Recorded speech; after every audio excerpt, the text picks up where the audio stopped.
السلام علیکم ورحمۃ اللہ وبرکاتہ۔ تبوک کی لڑائی میں معذورین کے علاوہ 80 سے زیادہ تو منافق انصار میں سے تھے اور اتنے ہی تقریباً بدوی لوگوں میں سے۔ ان کے علاوہ ایک بڑی جماعت باہر کے لوگوں میں سے ایسی تھی جو شریک نہیں ہوئی، اور اتنا ہی نہیں بلکہ یہ لوگ دوسروں کو بھی لا تنفروا فی الحر کہہ کر روکتے تھے، یعنی گرمی میں نہ نکلو۔ حق تعالیٰ شانہ فرماتے ہیں کہ جہنم کی آگ کی گرمی بہت سخت ہے۔ ان کے علاوہ 3 سچے پکے مسلمان بھی ایسے تھے جو بلا کسی عذر قوی کے اس لڑائی میں شریک نہیں ہو سکے۔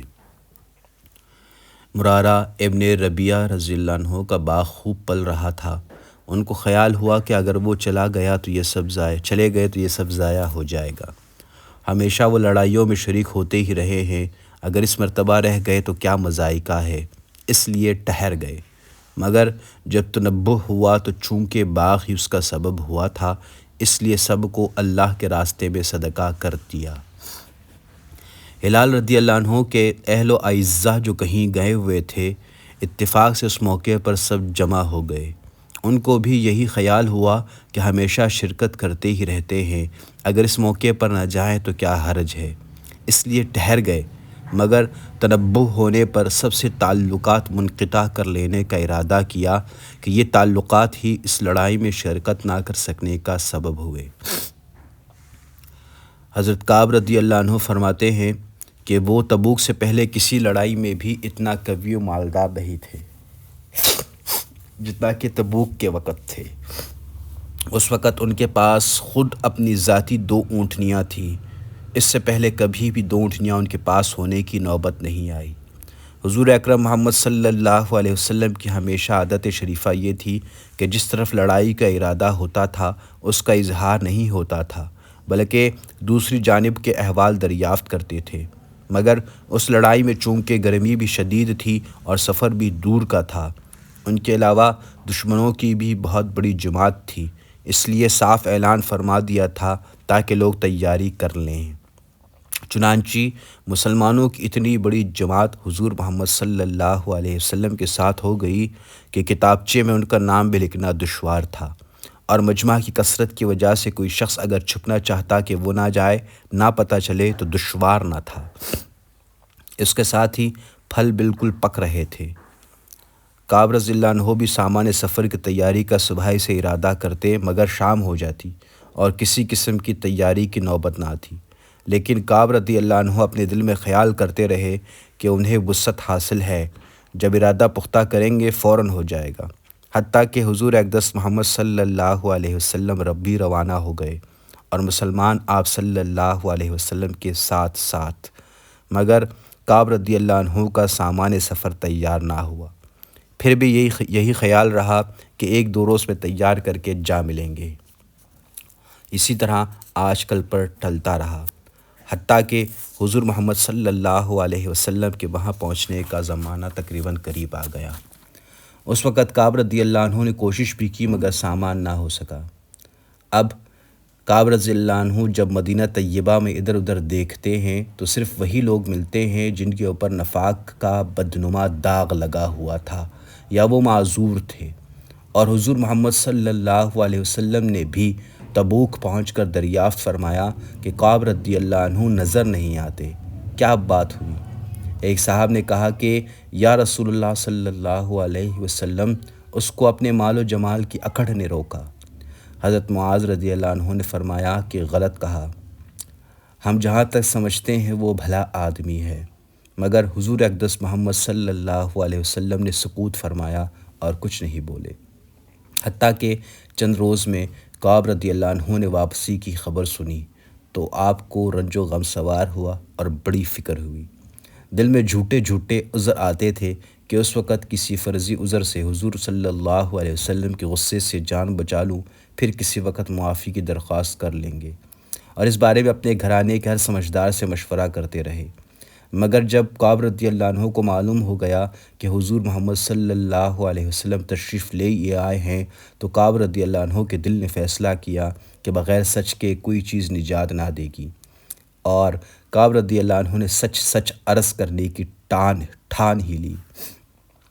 حضور محمد صلی اللہ علیہ وسلم کی عادت شریفہ یہ تھی کہ جب سفر سے واپس تشریف لاتے تو اول مسجد میں تشریف لے جاتے اور 2 رکعت تحیۃ المسجد پڑھتے اور وہاں تھوڑی دیر تشریف رکھتے کہ لوگوں سے ملاقات فرمائیں۔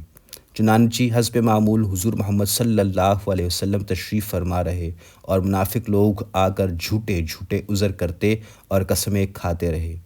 حضور اکرم محمد صلی اللہ علیہ وسلم ان کے ظاہر حال کو قبول فرماتے رہے اور باطن کو اللہ کے سپرد فرماتے رہے کہ اتنے میں کعب رضی اللہ عنہ بھی حاضر ہوئے اور سلام کیا۔ حضور صلی اللہ علیہ وسلم نے ناراضی کے انداز میں تبسم فرمایا اور اعراض فرمایا۔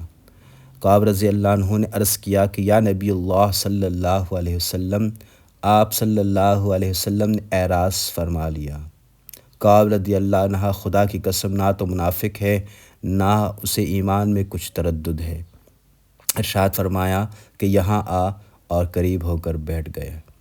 حضور صلی اللہ علیہ وسلم نے فرمایا کہ آپ کو کس چیز نے روکا؟ کیا آپ نے اونٹنیاں نہیں خرید رکھی تھی؟ کعب رضی اللہ عنہ نے عرض کیا کہ یا رسول اللہ صلی اللہ علیہ وسلم، اگر کسی دنیا دار کے پاس اس وقت ہوتا تو اسے یقین ہے کہ وہ اس کے غصے سے معقول عذر کے ساتھ خلاصی پا لیتا کہ اسے بات کرنے کا سلیقہ اللہ تعالیٰ نے عطا فرمایا ہے۔ لیکن آپ صلی اللہ علیہ وسلم کے متعلق معلوم ہے کہ اگر آج جھوٹ سے راضی کر لیں تو قریب ہے کہ اللہ جل جلالہ کعب رضی اللہ عنہ سے ناراض ہوں گے، اور اگر آپ صلی اللہ علیہ وسلم سے صاف صاف عرض کر دیں تو آپ صلی اللہ علیہ وسلم کو غصہ آئے گا، لیکن قریب ہے کہ اللہ کی پاک ذات آپ صلی اللہ علیہ وسلم کے عتاب کو زائل فرما دے گی۔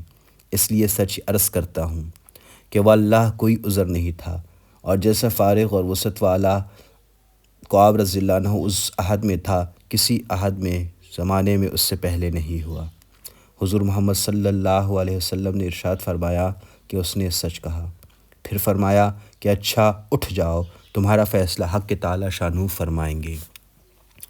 کعب رضی اللہ عنہ وہاں سے اٹھے تو ان کی قوم کے بہت سے لوگوں نے انہیں ملامت کی کہ تو نے اس سے پہلے کوئی گناہ نہیں کیا تھا، اگر تو کوئی عذر کر کے حضور صلی اللہ علیہ وسلم سے استغفار کی درخواست کرتا تو حضور صلی اللہ علیہ وسلم کا استغفار تیرے لیے کافی تھا۔ کعب رضی اللہ عنہ نے ان سے پوچھا کہ کوئی اور بھی ایسا شخص ہے جس کے ساتھ یہ معاملہ ہوا ہو؟ لوگوں نے بتلایا کہ 2 اشخاص کے ساتھ اور بھی یہی معاملہ ہوا ہے کہ انہوں نے بھی یہی گفتگو کی جو آپ نے کی، اور یہی جواب ان کو ملا جو آپ کو ملا۔ ایک ہلال ابن امیہ، دوسرے مرارہ ابن ربیع۔ آپ نے دیکھا کہ 2 صالح شخص جو دونوں بدری ہیں وہ بھی آپ کے شریک حال ہیں۔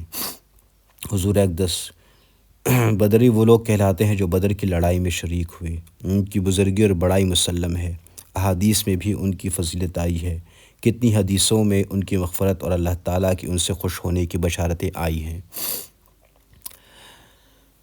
حضور اقدس محمد صلی اللہ علیہ وسلم نے ان تینوں سے بولنے کی ممانعت فرما دی کہ کوئی شخص ان سے ہم کلام نہ کرے۔ یہ قاعدہ کی بات ہے کہ غصہ اسی پر آتا ہے جس سے تعلق ہوتا ہے، اور تنبیہ اسی کو کی جاتی ہے جس میں اس کی اہلیت بھی ہو۔ جس میں اصلاح و صلاح کی قابلیت ہی نہ ہو اس کو تنبیہ ہی کون کرتا ہے؟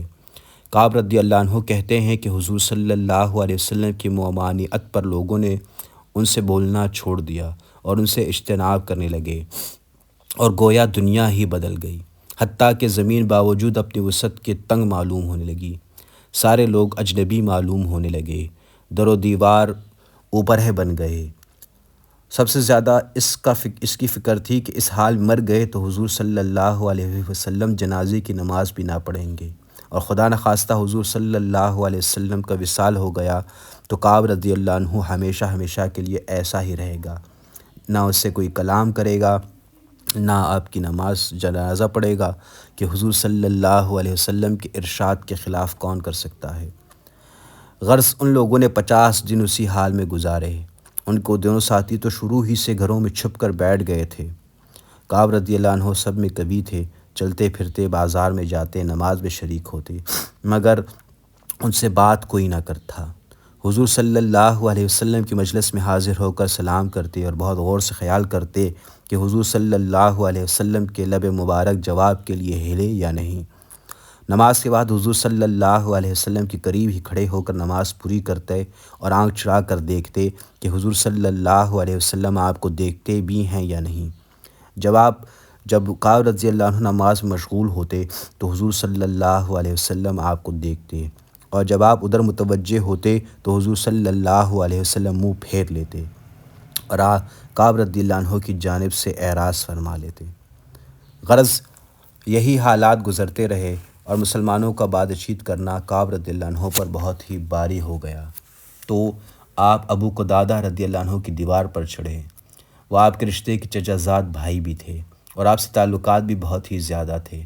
آپ نے اوپر چڑھ کر سلام کیا، انہوں نے سلام کا جواب نہ دیا۔ آپ نے ان کو قسم دے کر پوچھا کہ کیا تمہیں معلوم نہیں کہ مجھے اللہ اور اس کے رسول محمد صلی اللہ علیہ وسلم سے محبت ہے؟ انہوں نے اس کا بھی جواب نہ دیا۔ آپ نے دوبارہ قسم دی اور دریافت کیا، وہ پھر بھی چپ ہی رہے۔ آپ نے تیسری مرتبہ پھر قسم دے کر پوچھا، انہوں نے کہا کہ اللہ جانے اور اس کا رسول صلی اللہ علیہ وسلم۔ یہ کلمات سن کر کعب رضی اللہ عنہ کی آنکھوں سے آنسو نکل پڑے اور وہاں سے لوٹ آئے۔ اسی دوران میں ایک مرتبہ مدینہ کے بازار میں جا رہے تھے کہ ایک قبطی جو کہ نصرانی تھا اور شام سے مدینہ منورہ اپنا غلہ فروخت کرنے آیا تھا، یہ کہتے ہوئے سنا کہ کوئی کعب رضی اللہ عنہ ابن مالک کا پتہ بتا دو۔ لوگوں نے اس کو آپ کی طرف اشارہ کر کے بتایا۔ وہ آپ کے پاس آیا اور غسان کے کافر بادشاہ کا خط آپ کو لا کر دیا۔ اس میں لکھا ہوا تھا کہ انہیں معلوم ہوا ہے کہ تمہارے آقا صلی اللہ علیہ وسلم نے تم پر ظلم کر رکھا ہے۔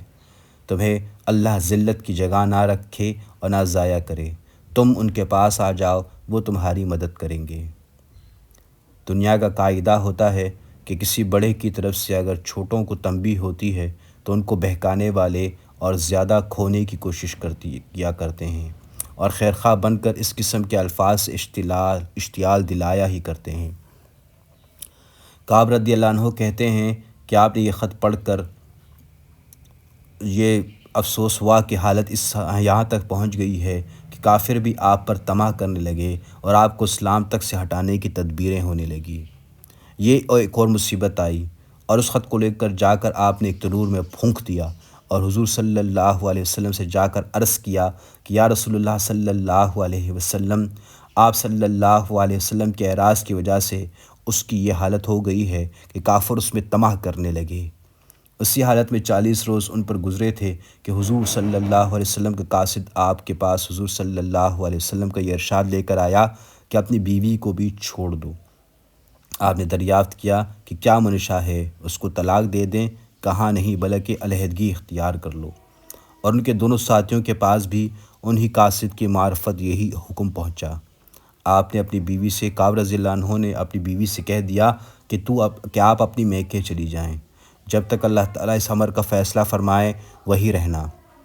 ہلال ابن امیہ رضی اللہ عنہ کی بیوی حضور صلی اللہ علیہ وسلم کی خدمت میں حاضر ہوئی اور عرض کیا کہ ہلال بالکل بوڑھے شخص ہیں، کوئی خبر گیری کرنے والا نہ ہوگا تو ہلاک ہو جائیں گے۔ اگر آپ صلی اللہ علیہ وسلم اجازت دیں اور آپ صلی اللہ علیہ وسلم کو گرانی نہ ہو تو وہ کچھ کام کاج ان کا کر دیا کریں۔ حضور صلی اللہ علیہ وسلم نے فرمایا، مضائقہ نہیں لیکن صحبت نہ کرے۔ انہوں نے عرض کیا کہ یا رسول اللہ صلی اللہ علیہ وسلم، اس طرف تو ان کو میلان بھی نہیں جس روز سے یہ واقعہ پیش آیا، آج تک ان کا وقت روتے ہی گزر رہا ہے۔ کعب رضی اللہ عنہ کہتے ہیں کہ ان سے بھی کہا گیا کہ ہلال رضی اللہ عنہ کی طرح آپ بھی اگر بیوی کی خدمت کی اجازت لے لیں تو شاید مل جائیں۔ آپ نے کہا کہ وہ بوڑھے ہیں اور آپ جوان ہیں، نامعلوم انہیں کیا جواب ملے، اس لیے آپ جرت نہیں کرتے۔ غرض اس حال میں 10 روز اور گزرے کہ آپ سے بات چیت میل جول چھٹے ہوئے پورے 50 دن ہو گئے۔ 50ویں دن کی صبح کی نماز اپنے گھر کی چھت پر پڑھ کر آپ نہایت غمگین بیٹھے ہوئے تھے۔ زمین آپ پر بالکل تنگ تھی اور زندگی دوبھر ہو رہی تھی کہ صلا پہاڑ کی چوٹی پر سے ایک زور سے چلانے والے نے آواز دی کہ کعب رضی اللہ عنہ خوشخبری ہو تم کو۔ آپ اتنا ہی سن کر سجدے میں گر گئے اور خوشی کے مارے رونے لگے اور سمجھے کہ تنگی دور ہو گئی۔ حضور اقدس محمد صلی اللہ علیہ وسلم نے صبح کی نماز کے بعد ان کی معافی کا اعلان فرمایا، جس پر ایک شخص نے تو پہاڑ پر چڑھ کر زور سے آواز دی کہ وہ سب سے پہلے پہنچ گئیں۔ اس کے بعد ایک صاحب گھوڑے پر سوار ہو کر بھاگے ہوئے آئے ہیں، جو کپڑے پہن رکھے تھے وہ نکال کر بشارت دینے والے کی نظر کر دیے۔ ان دو کپڑوں کے سوا کوئی کپڑا اس وقت ان کی ملک میں نہ تھا۔ اس کے بعد آپ نے دو کپڑے مانگے ہوئے پہنے اور حضور صلی اللہ علیہ وسلم کی خدمت میں حاضر ہوئے۔ اس طرح آپ کے دونوں ساتھیوں کے پاس بھی خوشخبری لے کر لوگ گئے۔ کعب رضی اللہ عنہ جب مسجد نبوی میں حاضر ہوئے تو وہ لوگ جو خدمت اقدس صلی اللہ علیہ وسلم میں حاضر تھے آپ کو مبارکباد دینے کے لیے دوڑے، اور سب سے پہلے ابو طلحہ رضی اللہ عنہ نے بڑھ کر مبارکباد دی اور مصافحہ کیا، جو ہمیشہ ہی یادگار رہے گا۔ کعب رضی اللہ عنہ نے حضور صلی اللہ علیہ وسلم کی بارگاہ میں جا کر سلام کیا تو چہرہ انور کھل رہا تھا اور انوار خوشی کے چہرے سے ظاہر ہو رہے تھے۔ حضور اقدس محمد صلی اللہ علیہ وسلم کا چہرہ مبارک خوشی کے وقت میں چاند کی طرح سے چمکنے لگتا تھا۔ کعب رضی اللہ عنہ نے عرض کیا کہ یا رسول اللہ صلی اللہ علیہ وسلم، توبہ کی تکمیل یہ ہے کہ جو جائیداد ہے وہ سب اللہ کے راستے میں صدقہ ہے کہ ثروت ہی اس مصیبت کا سبب بنی تھی۔ حضور صلی اللہ علیہ وسلم نے فرمایا کہ اس میں تنگی ہوگی، کچھ حصہ اپنے پاس بھی رہنے دو۔ آپ نے عرض کیا کہ بہتر ہے خیبر کا حصہ رہنے دیا جائے، مجھے سچ ہی نے نجات دی، اس لیے میں نے عہد کر لیا کہ ہمیشہ ہی سچ بولوں گا۔ خلاصے میں لکھتے ہیں، یہ ہے صحابہ کرام رضوان اللہ علیہم اجمعین کی اطاعت اور دینداری اور اللہ کے خوف کا نمونہ کہ ہمیشہ جنگ میں یہ حضرات شریک رہے۔ ایک مرتبہ کی غیر حاضری پر کیا کیا عتاب ہوا اور اس کو کس فرمانبرداری سے برداشت کیا کہ 50 دن رو کر گزار دیے، اور مال جس کی وجہ سے واقعہ پیش آیا تھا وہ بھی صدقہ کر دیا، اور کافروں نے طمع دلائی تو بجائے مشتعل ہونے کی اور زیادہ پشیمان ہوئے، اور اس کو بھی اللہ کا عتاب اور حضور صلی اللہ علیہ وسلم کی اعراض کی وجہ سے سمجھا کہ میرے دین کا ضعف اس درجے تک پہنچ گیا کہ کافروں کو اس کی طمع ہونے لگی کہ وہ مجھے بے دین بنا دیں۔ ہم لوگ بھی مسلمان ہیں، اللہ اور اس کے پاک رسول صلی اللہ علیہ وسلم کے ارشادات بھی سامنے ہیں۔ بڑے سے بڑا حکم نماز ہی کا لے لیں کہ ایمان کے بعد اس کے برابر کوئی چیز نہیں۔ کتنے ہیں جو اس حکم کی تعمیل کرتے ہیں، اور جو کرتے ہیں وہ بھی کیسی کرتے ہیں۔ اس کے بعد زکوٰۃ اور حج کا پوچھنا تو پوچھنا ہی کیا کہ اس پہ تو مال بھی خرچ ہوتا ہے۔ اللہم صلی علی محمد وعلی آل محمد كما صليت على إبراهيم وعلى آل إبراهيم إنك حميد مجيد اللهم بارك على محمد وعلى آل محمد كما باركت على إبراهيم وعلى آل إبراهيم إنك حميد مجيد۔